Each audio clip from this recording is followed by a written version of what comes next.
Okay, videoon jalqabaa akka carratee addana jalaa citee jira. Activity 1.14 to the correct answer to each of the following questions based on reading passage jedha. Passage irra hundaa'uudhaan gaafilee kana deebisu jedha. What does the word diversified in paragraph 1? Diversified jechuun jechi sun maal ta'a jedha achi keessatti hiikni isa fakkaatu A livelihood, B income, C mean of income jedha, D increased jedha.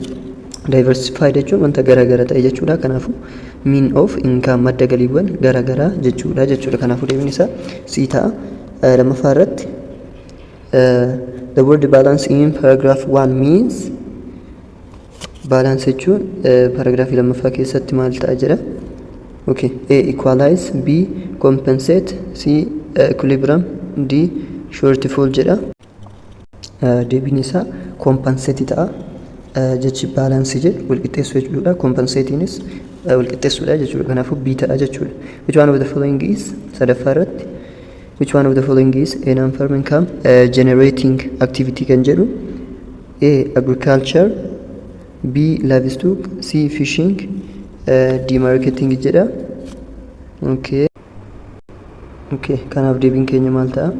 Marketing ta'a jechuudha. Kun waan hundi isaatu farm income waan ta'aniif agriculture, livestock akkasumas fishing farm income waan ta'aniif jechuudha. Afuraffaa irratti households who do not have enough farmlands can work on dash. Households who do not have enough farmlands can work on. Namni lafa qotiinsaa hin qabne waan inni hojjechuu danda'udha. A agricultural employment, B non agricultural employment, C low productive activities, D, B and C jedha. Kanaafuu D ta'a jechuudha. Lamaan isaaniitu A ta'uu hin danda'u. Maaliif jennaan who do not have enough farmlands jennee jirra waan ta'eef jechuudha. Kanaafuu D ta'a jechuudha deebiin isaa. Okay, amma lesson 8 activity 1.16 in groups read discuss the extended definitions given to each of the farming activities jedha. Okay, kallattumaan jechoota gama gadii kanatti dabarru hiika isaanii haa ilaallu jechuudha walumaan.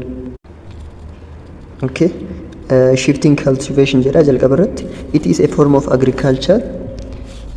Formii qonnaa ta'e is form of agriculture dha, used especially in tropical Africa, naannoo tropical Africaatti kan fayyadamanii jechuudha. In which area of ground is cleared of vegetation and cultivated for a few years and then abandoned for new area until its fertility has been naturally restored. Kana jechuun naannoo tropical Africa kan akka argamu ta'e shifting cultivation kun malli shifting cultivation mala qonnaa shifting kan jedhamu naannoo maaliiti ground is cleared naannoo biyyeen qullaa ta'e jechuudha. Bosonni uumamti irraa dhumate cleared of vegetation and cultivated for few years kan waggootaaf qotame kan akkasumas biqiltoonni garaagaraa irraa dhumanii jechuudha naannoon sun. Kanaafuu akka biyyeen isaa hin haramne of eeggannoodhaan naannoo qotamuu qabanii jechuudha. Okay, lammaffaa irratti maal jedha? Nomadic farming jedha. Nomadic farming nomadic farming is done by peoples who are no permanent residents. Naannoon kun naannoo kamii? Naannoo baay'inaan uummanni irra hin jiran of an area and who keep on moving. Naannoo uummanni socho'aa yeroo garii ittiin godaanan yeroo garii irraa godaanan.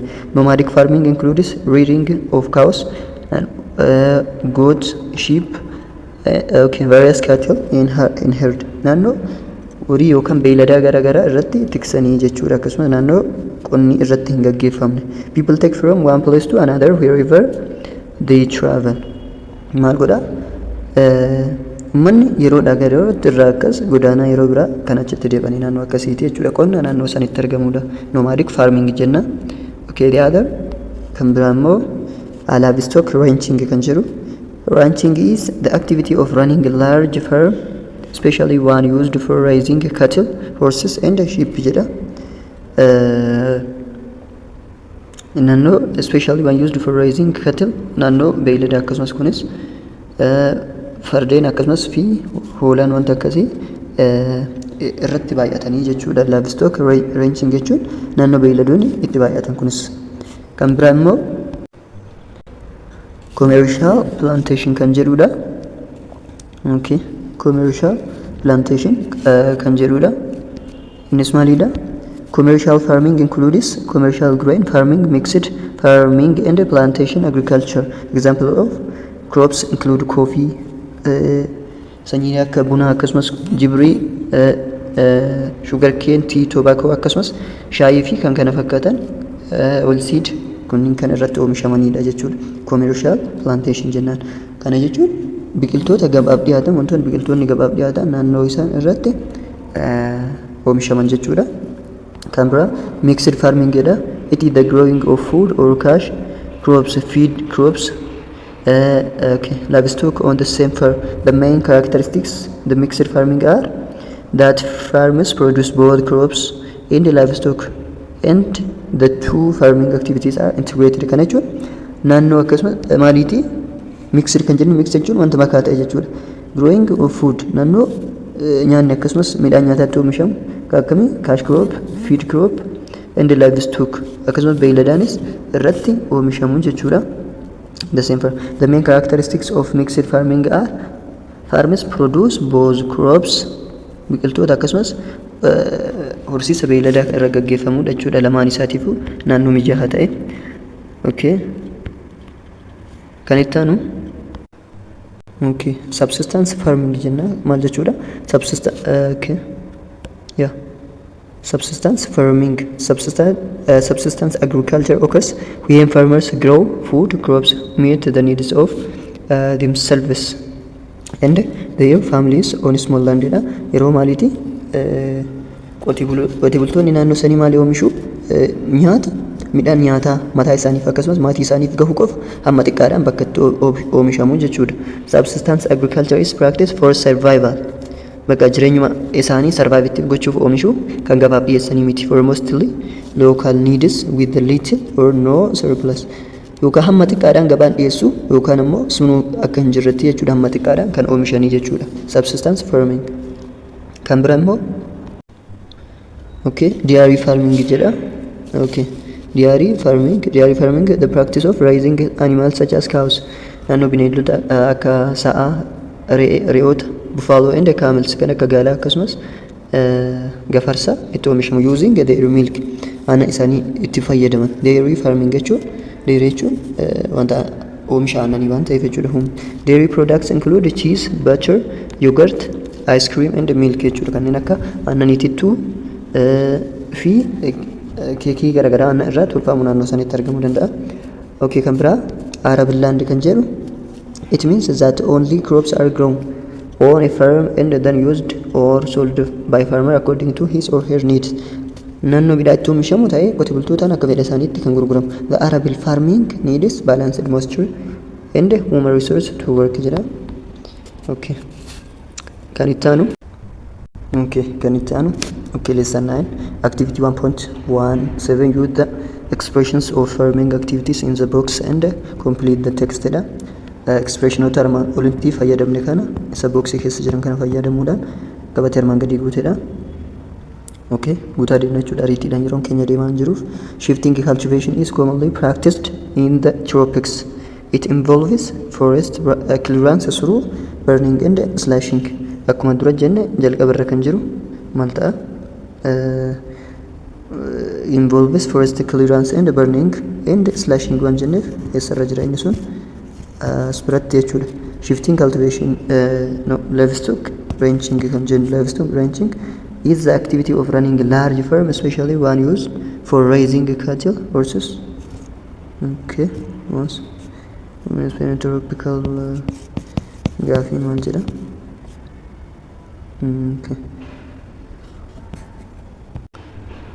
Kanaaf gaafiin jalqaba livestock ranching ta'a.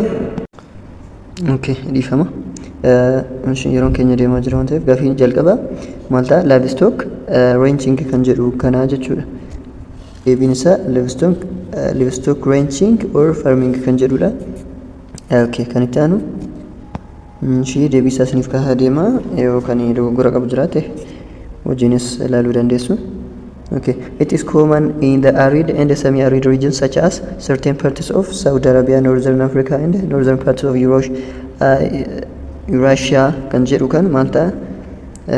Nomadic farming ta'a. Naannoo gammoojjiitti kan bineeldota naannoo isaaniitti horsiifaman jechuudha. Nomadic farming kan jedhu ta'a jechuudha. Isa jalqaba irra jiru kana iddoo jalqaba irra jiru kana jechuudha. Lammaffaan isa kanaan lammaffaadha. kun tokkoffaadha akkasitti jechuudha. Inshi kan itti aanu unlike nomadic herding, farmers do not move from one place to another in search of pasture and water but live in settlements, also known as tree crop farming, industrialized agriculture or plantation farming jedha. Jedhee bakka duwwaan sadaffaan maalidha? Keessa kana commercial plantation covers large and areas jedha. Commercial plantation idha. Okay, commercial plantation in eessa jira? Isa asitti arginu kana jechuudha. Okay, kan itti aanu. Okay, 1 2 3.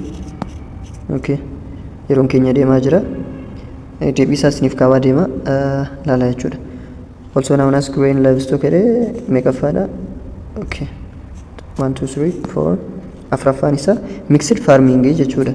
Inni kun mixed farming kan jedhudha. Bakki duwwaan amma irraa qaxxaamursiis mixed farming kan jedhu ta'a. Kan itti aanu substance farming kan jedhudha as biratti.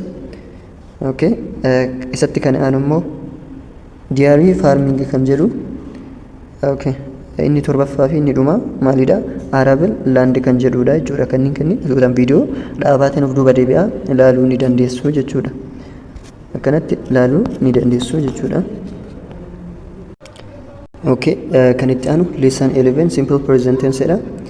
Active and passive, active fi passive, active voice fi passive voice barattanii jirtu ta'a asiin dura. Use examples given in the table below and regroup the present simple sentence into their active and passive voice jedha. Okay, garaagarummaa isaa hubadhu jedha. Fakkeenyaaf kan jalqaba crops and cereals are sold by farmers jedha. Kun maalidha? Passive voice dha. Passive voice dha. Isuma kana gad dhufee maal jedha? Farmers sell crops and cereals jedha lammaffaa irratti. Kun active voice dha. Active voice dha. Active voice kun passive itti yeroo jijjiiramu isuma gubbaa kana ta'a jechuudha. Inni lammaffaa kun passive itti yeroo jijjiiramu isa tokkoffaa ta'a jechuudha. Kanaafuu active lammaffaan active voice dha. Tokkoffaan immoo passive voice dha jechuudha. Okay. Sadaffaan farmers sons and daughters are taught about farming activities by their father jedha. Kunis maalidha? Passive voice dha. Isuma kana yoo dhufu afuraffaa irratti fathers teach their sons, abbaan ijoollee isaa barsiise maali? Ijoollee dhiiraa isaa fi intallan isaa barsiise maali? About farming activities, waa'ee qonnaa isaan barsiise jedha. Asittoo sadaffaa irratti maal jedha? Farmers son ijoolleen dhiiraa fi ijoolleen shamaraa abbaadhaan barsiifaman. Barsiisuma san galabbatee jechuudha. Abbaadhaan barsiifaman. Maal barsiifaman? Farming activities, sochii qonnaa by their fathers, abbaa isaaniitiin jechuudha. Isuma kana okay. Okay, shanaffaa beehives are kept by farmers jedha. Jaffaarratti farmers keep beehives. Isuma kana galabbatee yoo fidu inni jalqabaa kun inni shanaffaa passive voice dha. Passive voice dha. Inni jahaffaan active voice dha jechuudha. Inshi ammas torbaffaan maal jedha? Torbaffaan cows give milk. Isaan aannan kenna jedha. Inshi saddeetaffaan milk is given by cow. Dura isaa miti kan durfame ammoo aannan. Isaan aannan kenna jedha torbaffaan. Saddeetaffaan aannan sa'aan kennama. Kana jechuun aannan sa'a irraa ilmamaa jechuudha. Okay. Saglaffaan the smallest income is earned by daily laborers. Kudhanaffaan daily laborers earn smallest income. Kana maal jechuudha? Kudhanaffaan daily laborers earn hojjettoonni guyyaadhaa gatii xiqqaa argatu jedha. Kudhanaffaan. Saglaffaan the smallest income galiin xiqqaan maali eenyuun argama jedha? Daily laborer kanaan argama. Isuma kana bakka ol jijjiirree fayyadamuudha. Isa hafee ni ilaaltu ta'a. Okay. Fakkeenyaaf 17ffaa yoo ilaallu I ride a horse farda gulufsiisa jedhaan. An farda gulufsiisa. Maal jenna amma isa kana hojii jirru a horse is ridden by me. Fardi anaan gulufsiifama. Jechuun isuma kana bakka ol jijjiiruudha malee hiika biraa kan kennu miti jechuudha. Okay, kinuma himeera inni 18ffaadha. A horse is ridden by me kan jedhudha. Yeroo itti aanu chapter 2dhaan hanga wal arginutti subscribe godhaa, waliif share godhaa. Keessattuu barnoota Ingiliffaa fi barnoota herreegaa irratti haala gaariidhaan hojjechuu barbaanna waan ta'eef YouTube keenya subscribe gochuudhaan nu jajjabeessaa, koomentii barreessaa, haala kanaan nuuf hojjedhu jedha. Gruppii Telegiraamaa irrattis nuuf himaa. Galatooma.